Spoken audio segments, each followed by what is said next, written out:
Hello guys, welcome yet again to this YouTube channel. I hope कि आपको हमारे videos अच्छे लग रहे होंगे। चलिए, आज इस वीडियो में जो हम पढ़ने वाले हैं वो है क्लास 8 बायोलॉजी का जो फर्स्ट चैप्टर है, जिसका नाम है क्रॉप प्रोडक्शन एंड मैनेजमेंट। तो इस चैप्टर के लिए जो पहला वीडियो है वो आपने देखा होगा, वो पहले पब्लिश किया जा चुका है। उसमें हमने बेसिक इंट्रोडक्शन जान लिया था एग्रीकल्चर सेक्टर के बारे में। हमें ये भी बताया गया था कि पूरा जो एग्रीकल्चरल सेटअप होता है, जो फार्मिंग होती है, उसको 6-7 स्टेप्स में हमने डिवाइड किया। उनका नाम का लिस्टिंग किया गया था। उसमें से पहला वाला जो स्टेप था कि प्रिपरेशन ऑफ द लैंड, उसकी बात हमने कर ली थी। न्यूट्रिशन को प्रोवाइड करना जो दूसरा स्टेप है, उसकी बात भी ऑलमोस्ट हो गई थी, लेकिन उस चर्चा को ही अब इस वीडियो में हमको आगे बढ़ाना है। तो अगर आपको याद होगा तो हमको बताया गया था कि तकरीबन 16 न्यूट्रिएंट की जरूरत प्लांट्स को होती है। अगर वो सारे के सारे न्यूट्रिएंट्स प्लांट्स को वो मिट्टी प्रोवाइड नहीं कर पा रहा है, क्योंकि कोई जरूरी नहीं है कि हर जगह की मिट्टी में वो सारे के सारे न्यूट्रिएंट्स मौजूद हों, और वो भी तो उस अमाउंट में हो जिस अमाउंट में प्लांट को जरूरत है कि जो क्रॉप्स हम लगाए उसको सारा का सारा न्यूट्रिएंट्स मिट्टी से मिल जाए। ऐसा बहुत कम केस में होता है। तो अगर मिट्टी प्रोवाइड नहीं कर रही है तो उनको बाहर से किसी सोर्स के थ्रू प्रोवाइड करना होगा न्यूट्रिशन को। तो किसी बाहरी सोर्स से जब न्यूट्रिशन ऐड करेंगे तो यानी कि न्यूट्रिएंट सप्लीमेंट्स यूज कर रहे हैं हम। तो हमको बताया गया था पिछले वीडियो में भी, नाम हम जान ही रहे थे कि एक है जिसका नाम है मैन्योर्स। ठीक है, मैन्योर्स हो गया, और एक है जिसका नाम हो गया फर्टिलाइजर्स। फर्टिलाइजर्स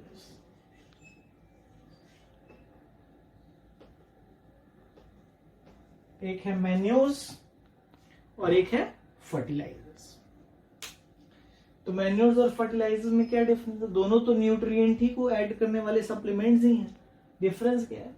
डिफरेंस ये है कि मैन्योर जो है ना, मैन्योर जो है वो आपको बना है कैसे चीजों से? तो नेचुरल चीजों से बना है।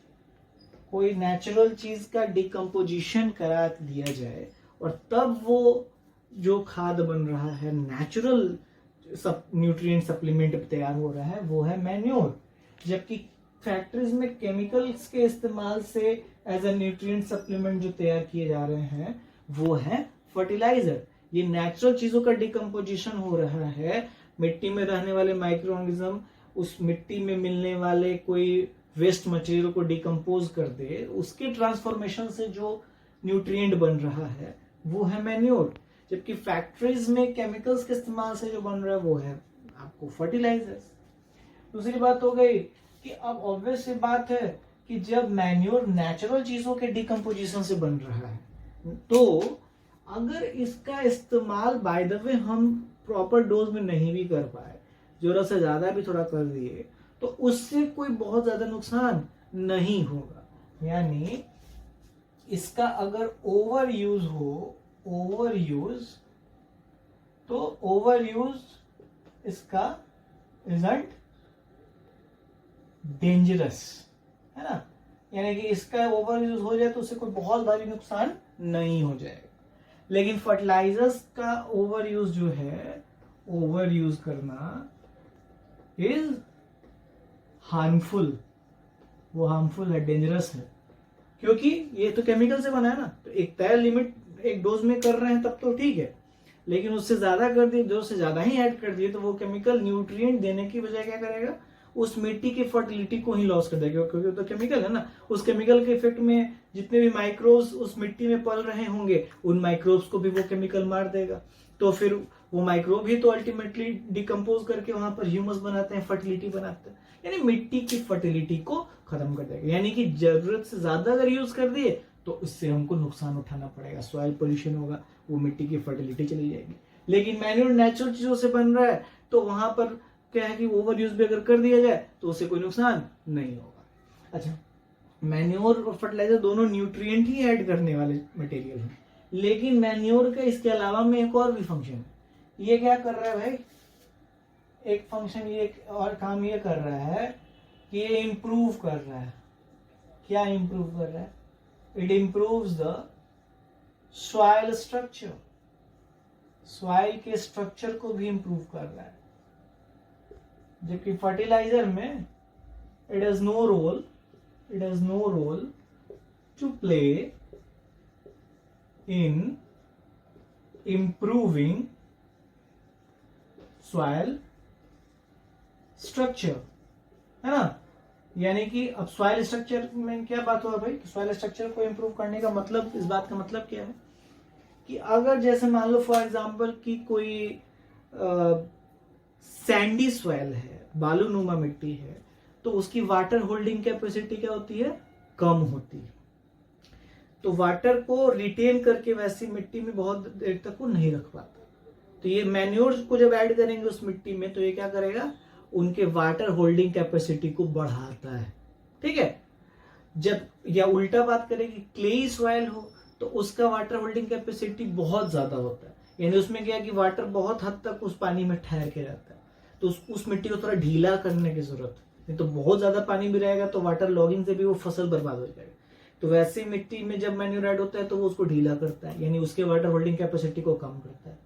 तो वाटर होल्डिंग कैपेसिटी को कम कर रहा है इन क्लेई सॉइल, और वाटर होल्डिंग कैपेसिटी को इंक्रीज कर रहा है इन सैंडी सॉइल, यानी उस मिट्टी के स्ट्रक्चर को कहीं ना कहीं इंप्रूव कर रहा है, यानी बेहतर बना रहा है क्रॉप्स के लिए। लेकिन फर्टिलाइजर जो है उनका इसमें कोई रोल नहीं है, ये जा रहा है तो वो बस न्यूट्रिशन ऐड करने का काम कर रहा है, ठीक है। दूसरी चीज है कि मैन्योर जो है ऑब्वियसली चीपर है, सस्ता चीज है ना, फील्ड्स में तैयार हो रहा है, नेचुरल चीजों के डिकम्पोजिशन से तैयार हो रहा है। ये तो फैक्ट्रीज में बनने वाला प्रोडक्ट है, तो ऑब्वियसली ये कैसा है, कॉस्टलियर है ना, यानी कि ये कॉस्टली है, ये चीपर है। दोनों के अपने प्लस माइनस है, पॉजिटिव नेगेटिव्स हैं। यानी कि अगर हमको सस्ता देखें, आराम से बनने लायक मटेरियल देखें, तो वो तो मैन्योर है। लेकिन तब है कि ये, अच्छा, ये मैन्योर जो है इनका एक लिमिटेशन आप ये कह सकते हो कि these are not nutrient specific,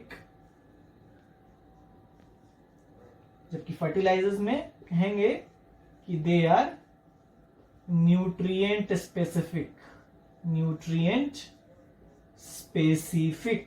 मतलब कि इसमें फर्टिलाइजर्स में हमको फिक्स है, पता है कि हाँ ये वाला फर्टिलाइजर ये पर्टिकुलर टाइप का न्यूट्रिएंट उसमें ऐड करेगा ही, वही उसमें डाला ही गया है, तो वो जब जाएगा तो वो न्यूट्रिएंट उस पर्टिकुलर अमाउंट में ऐड कर देगा मिट्टी में। लेकिन मैन्योर जो नेचुरल चीजें से डिकम्पोजिशन से बन रहा है, उसमें ऐसा श्योरिटी नहीं है कि हाँ ये ही फलाना वाला जो है न्यूट्रिएंट ही ऐड करेगा और इस अमाउंट में ही ऐड करेगा, ठीक। जैसे फर्टिलाइजर के एग्जांपल की हम बात कर रहे हैं कि यूरिया हो गया, अमोनियम सल्फेट हो गया, अमोनियम क्लोराइड हो गया, या आपको पोटाशियम सल्फेट हो गया, या नाइट्रोफॉस्फेट हो गया। ये डिफरेंट टाइप ऑफ एग्जांपल्स है, बुक में भी इनके नाम दिए गए हैं, आप देखिएगा नाम को। तो ये टाइप ऑफ फर्टिलाइजर जो है, इन सब में हमको पता है कि हाँ ये कौन सा न्यूट्रिएंट ऐड करेगा। जैसे एनपीके टाइप एक बहुत फेमस है फर्टिलाइजर में, एक एनपीके लिखा रहता है। एनपीके टाइप मतलब कि उसमें क्या क्या मिला हुआ है, तो नाइट्रोजन, फास्फोरस और के stands for potassium. Nitrogen, potassium और फास्फोरस, और नाइट्रोजन, फास्फोरस और पोटाशियम से मिलकर बना हुआ ये एनपीके टाइप। तो मतलब कहने का इसी तरीके के डिफरेंट टाइप ऑफ फर्टिलाइजर्स है, वो फर्टिलाइजर में फिक्स है कि कौन सा न्यूट्रिएंट वो ऐड करेंगे और किस अमाउंट में करेंगे। लेकिन मैन्योर में न्यूट्रिएंट स्पेसिफिक नहीं है, यानी उनको ये नहीं है कि हाँ ये वाला न्यूट्रिएंट ऐड करेंगे या इसी अमाउंट में ये वाला न्यूट्रिएंट ऐड करेंगे, वो डिपेंड करता है कि कौन सा न्यूट्रिएंट ऐड कर देगा। तो ये बेसिक डिफरेंसेस हो गया बिटवीन मैन्योर्स एंड फर्टिलाइजर्स। अच्छा, एक और बात हो गई कि मैन्योर जो है वो जो तैयार हो रहा है, तो कैसे तैयार हो रहा है, उसके तैयार होने के कंडीशन के आधार पर ही मैन्योर का भी फिर फर्दर टाइप्स है, उसको हम देख लेते हैं। तो ये याद रख लेंगे मैन्योर और फर्टिलाइजर में डिफरेंसेस। तो ये हुआ बात कि मैन्योर का जो टाइप की हम लोग बात कर रहे हैं, वो टाइप हो रहा है कि कैसे तैयार हो रहा है वो मैन्योर, उसके बेसिस पर मैन्योर। जैसे आपको एक मैन्योर का टाइप है जिसको हम लोग बोलते हैं कंपोस्ट। क्या बोलते हैं? कंपोस्ट। एक टाइप है जिसको बोलते हैं वर्मी कंपोस्ट, वर्मी कंपोस्ट है ना, वर्मी कंपोस्ट। और भी टाइप्स हैं और वो आपको अभी पढ़ना नहीं है, जैसे कि एक हो गया ग्रीन मैन्योर। ठीक, तो ये किस चीज के डिकम्पोजिशन से तैयार हो रहा है, यानी कि हम क्या कर रहे हैं कि फील्ड्स में जो है पिट्स, गड्ढा खोद रहे हैं, और उन पिट्स में जब हम नेचुरल कोई फार्म वेस्ट मटेरियल या कोई cow dung, animal excreta, human excreta, ये सब को डाल दिए और ढक दिए, कुछ टाइम तक छोड़ दिए, कुछ दिन के लिए, तब वही सारा चीज जब ट्रांसफॉर्म हो जा रहा है एज ए मैन्योर। तो किसकी वजह से हो रहा है, क्योंकि जब तक वो उन गड्ढे में, उन पिट्स में रह रहे हैं ना, तो उनके ऊपर कौन काम कर रहा है, उनको डिकम्पोज, उनको तोड़ने का, ब्रेक डाउन करने का काम किनका है, तो मिट्टी में रहने वाले माइक्रोब्स का है, जैसे बैक्टीरिया का है। तो उनके डिकम्पोजिशन से जो तैयार हो रहा है वो है कंपोस्ट, यानी कि बैक्टीरिया वगैरह जब डिकम्पोज करे तो वो है कंपोस्ट। और वर्मी कंपोस्ट किसके डिकम्पोजिशन से बन रहा है, तो अर्थवॉर्म, यानी उसी तरीके का पिट्स को दे और वो हम फार्म वेस्ट वगैरह को डाले उसमें, उस गड्ढे में, लेकिन साथ में डाले अर्थवॉर्म्स। वो जब डिकम्पोज करके जब उनका न्यूट्रिएंट भी ऐड हो जाएगा ना, तो वो बहुत हाई रिच न्यूट्रिएंट माना जाता है, मतलब उसमें न्यूट्रिएंट का वैल्यू बहुत ज्यादा होता है अर्थवॉर्म से जो तैयार हो रहा है मैन्योर, उसको हम लोग बोलते हैं वर्मी कंपोस्ट, वर्मी कंपोस्ट।